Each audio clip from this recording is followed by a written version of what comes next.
Assalamualaikum warahmatullahi wabarakatuh. Sahabat-sahabatku sekalian, pada kesempatan ini saya ingin membacakan surat Al-Baqarah. Kita awali dari ayat 154 sampai dengan 163. Nanti kita bacakan beserta arti per kata, beserta terjemah per ayat, asbabul nuzul, hasanah pengetahuan, tafsir, baik tafsir At-Tabari maupun tafsir Ibnu Katsir. Semoga bermanfaat. A'udzubillahi minasyaitonirrajim. Bismillahirrahmanirrahim. Wala taqulu liman yuqtalu fi sabilillahi amwat bal ahya'u walakin la tash'urun. Wala nabluwannakum bisay'im minal khawfi wal ju'i wa naqsim minal amwal wal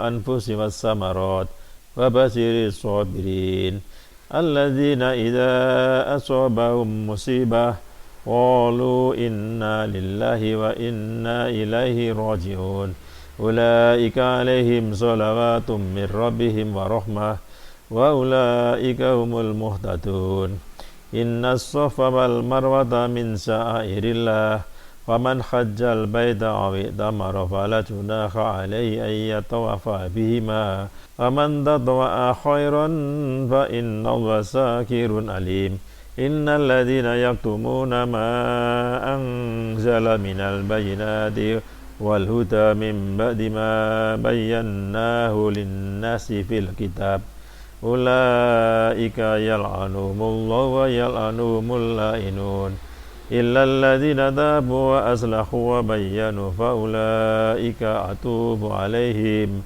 wa ana tawwabur rahim innal ladzina kafaru wa matu wa hum kufarun ulaika alaihim la'natullahi wal malaikati wan nasi ajmain khalidina fiha la yukhaffafu anhumul adzab wa la hum yunzarun wa ilahukum ilahu wahid la ilaha illa huwar rahmanur rahim. Shadaqallahul azim.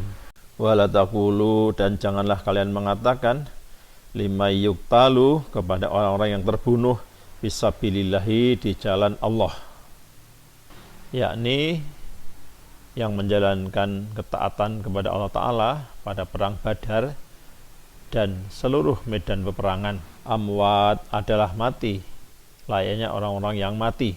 Bal, tetapi ahya'u, hidup, yakni sebenarnya mereka seperti hidupnya para penghuni surga di dalam surga yang dianugerahi berbagai karunia oleh Allah. Walakin, akan tetapi, la tash'urun, kalian tidak menyadari, yakni kalian tidak mengetahui kemuliaan dan keadaan mereka. Terjemah ayat 154. Dan janganlah kamu mengatakan orang-orang yang terbunuh di jalan Allah mereka telah mati, sebenarnya mereka hidup, tetapi kamu tidak menyadarinya. Walanabluwannakum, dan sungguh kami benar-benar menguji kalian, yakni kami benar-benar akan menguji kalian bisai'in, dengan sesuatu, minal khaufi, dari rasa takut, yakni takut kepada musuh, wal ju'i, dan lapar pada musim paceklik yang berkepanjangan, wa naqsim, dan kekurangan, minal amwali, dari harta benda, yakni kehilangan harta benda, wal anfusi, dan jiwa, yakni kehilangan jiwa lantaran terbunuh, mati, atau berbagai penyakit lainnya, wassamarot, dan buah-buahan, yakni hilangnya buah-buahan. Lalu Allah berfirman, wa basiri, dan berilah kabar gembira wahai Muhammad, as-sabirin, kepada orang-orang yang sabar, ya. Terjemah ayat 155.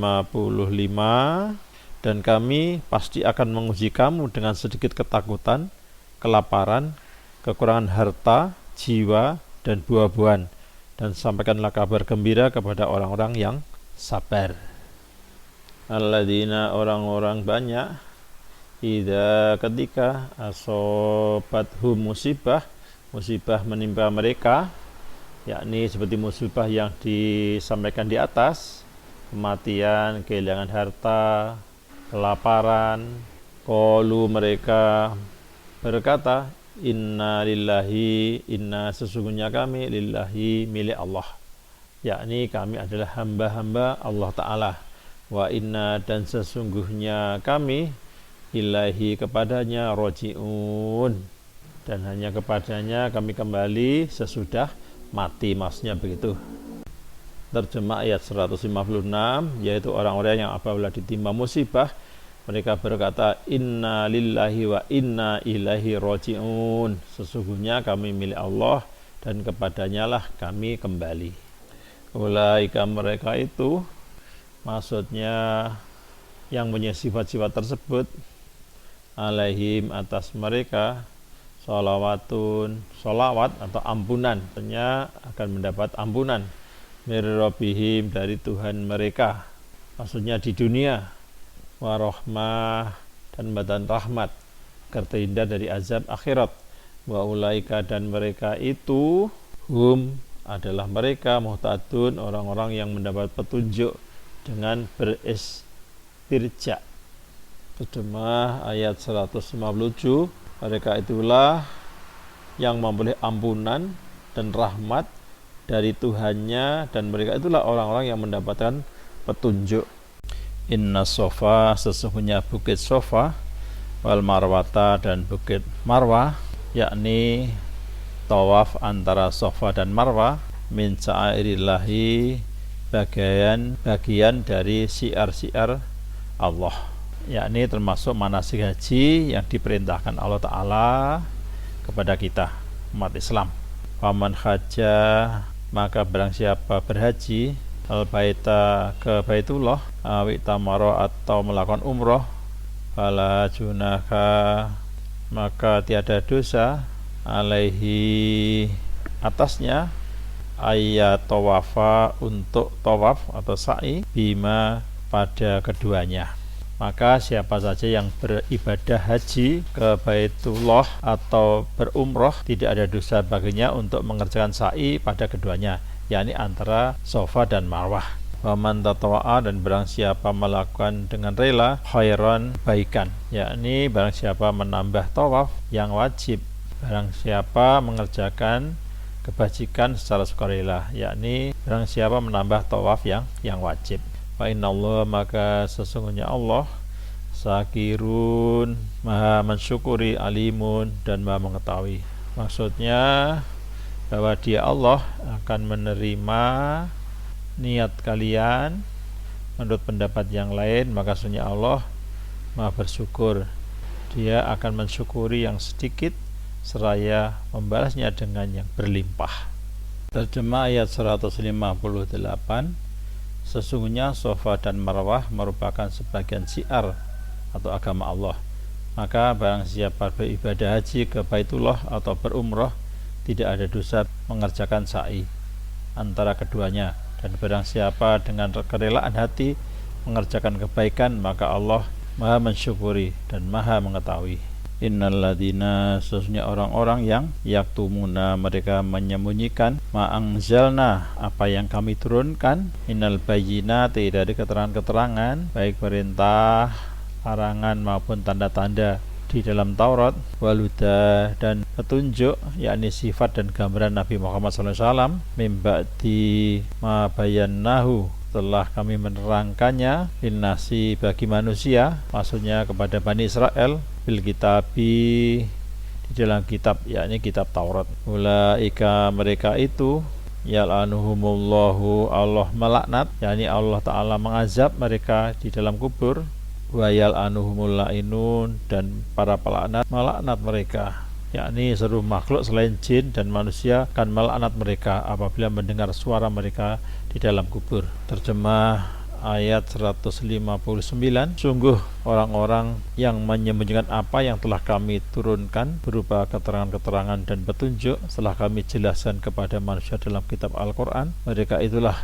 yang dilaknat Allah, dilaknat pula oleh mereka yang melaknat. Illa, kecuali alladzina tabu, orang-orang yang bertobat, maksudnya bertobat dari agama Yahudi, wa aslahu dan mereka melakukan perbaikan, maksudnya bertauhid, wa bayanu dan mereka menjelaskan sifat dan gambaran Nabi Muhammad SAW, wa ulaika maka mereka itu atubu aku menerima tobat alaihim atas mereka, yakni Allah memaafkan dosa mereka. Wa ana dan aku Tawwabur Rahim, Maha menerima tobat lagi Maha penyayang, yakni yang Maha memaafkan orang-orang yang tobat. Kepada orang yang mati dalam keadaan bertobat, Allah memberikan kasih sayang. Jemaah ayat 160, kecuali mereka yang telah bertobat, mengadakan perbaikan dan menjelaskannya, mereka itulah yang aku terima tobatnya, dan akulah yang Maha menerima tobat, Maha penyayang. Innalladzina kafaru, sesungguhnya orang-orang kafir, wa matu dan mereka mati, wahum dan mereka adalah kufarun, orang-orang kafir, yakni orang-orang yang kafir serta mereka mati dalam kondisi kafir kepada Allah dan Rasulnya. Ulaika mereka itu alaihim atas mereka laknatullahi, laknat Allah. Mereka itu mendapat laknat Allah, yakni azab dari Allah. Wal malaikati dan para malaikat, yakni laknat dari para malaikat, wan nasi dan manusia ajmain seluruhnya, termasuk kaum mukminin yang saling melaknat, maka laknat mereka akan menimpa orang-orang kafir. Terjemah ayat 161, sungguh orang-orang yang kafir dan mati dalam keadaan kafir, mereka itu mendapat laknat Allah, para malaikat dan manusia seluruhnya. Khalidina adalah orang-orang kekal, biha di dalamnya, yakni di dalam laknat. La yukhaffafu tidak akan diringankan, anhumu dari mereka, adzaba siksaan, yakni tidak akan dicabut, dan Allah Ta'ala tidak akan pernah mencabut atau meringankan azabnya dari mereka. Walahum dan tidak pula mereka yungdurun, mereka akan ditangguhkan, yakni mereka tidak akan diberi penangguhan dari azab. Terjemah ayat 162, mereka kekal di dalamnya, tidak akan diringankan azabnya, dan mereka tidak diberi penangguhan. Wa ilahukum dan Tuhan kalian adalah ilahu wahid, Tuhan yang satu, yakni yang tidak mempunyai anak dan tidak mempunyai sekutu. La ilaha tiada Tuhan illa kecuali huwa dia, ar-Rahman ar-Rahim, yang pemurah lagi Maha penyayang. Jadi Tuhan yang Maha pengasih dan Tuhan yang Maha penyayang. Terjemah ayat 163, dan Tuhan kamu adalah Tuhan yang Maha Esa, tidak ada Tuhan selain Dia yang Maha Pengasih, Maha Penyayang. Asbabun Nuzul, surat Al-Baqarah ayat 154. Diriwayatkan oleh Ibnu Mandah dari Suddi Sagir bahwa Ibnu Abbas berkata bahwasanya ayat ini turun berkenaan dengan terbunuhnya Tamim dan lainnya di perang Badar. Kendati menurut Abu Nuaim dan diperkuat oleh Sa'di bahwa ayat ini turun berkaitan dengan terbunuhnya seorang sahabat, dan yang dimaksud adalah Umair bin Al-Hamam. Tafsir At-Tabari Al-Baqarah ayat 159, maksud firman Allah, sungguh orang-orang yang menyembunyikan apa yang telah kami turunkan berupa keterangan-keterangan dan petunjuk, yaitu ahli ilmu dari kalangan Yahudi dan Nasrani. Mereka menyembunyikan keterangan tentang Muhammad dan tidak mengikutinya, padahal mereka mendapatkan keterangan itu secara tertulis di dalam Taurat dan Injil, baik tentang kedatangan, sifat-sifatnya maupun kebenaran agama yang dibawanya. Itu semua tidak mereka ceritakan dan ajarkan kepada manusia, padahal tentang itu telah dijelaskan oleh Allah di dalam kitab yang diturunkan kepada para nabi.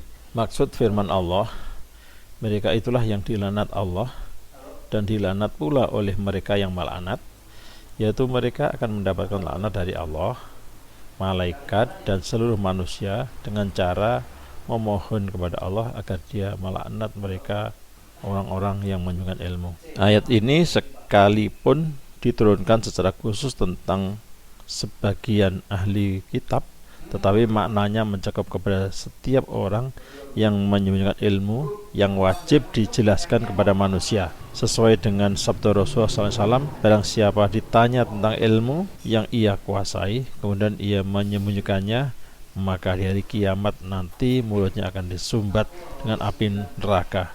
At-Tabari halaman 729 sampai 732. Tafsir Ibnu Katsir Al-Baqarah ayat 159. Menurut Ibnu Aliyah, ayat ini diturunkan kepada ahlul kitab yang melakukan pengkhianatan terhadap risalah yang dibawa oleh Rasulullah SAW. Ayat ini menjelaskan bahwa Allah SWT melaknat orang-orang kafir yang melakukan pembangkangan terhadap kenabian dan risalah yang dibawa oleh Nabi Muhammad SAW. Disebutkan dalam sebuah riwayat, Rasulullah pernah menegaskan bahwa Allah SWT akan melaknat orang-orang yang bertanya tentang kebaikan dan kebenaran, tetapi setelah dijelaskan mereka mengkhianatinya. Tidak hanya Allah SWT, para malaikat pun tidak rela dengan apa yang mereka perbuat, sebagaimana dijelaskan bahwa malaikat pun ikut melaknat mereka yang melakukan pendustaan dan pengkhianatan terhadap agama. Allah SWT kemudian mengecualikan orang-orang yang mau bertobat. Mereka yang sungguh-sungguh melakukan tobat dan insaf atas apa yang mereka perbuat, Allah SWT akan membuka pintu ampunan bagi mereka dan melimpahkan rahmatnya. Jumhur ulama sepakat bahwa melaknat kaum kafir hukumnya boleh, baliknya haram hukumnya bagi seorang untuk melaknat orang mukmin yang mencintai Allah SWT dan Rasulnya. Hal ini didasarkan kepada sabda Rasulullah SAW sebagai berikut: janganlah kamu melaknatnya, karena sesungguhnya dia mencintai Allah dan Rasulnya. Terdapat di halaman 95. Kasanah pengetahuan surat Al-Baqarah ayat 159.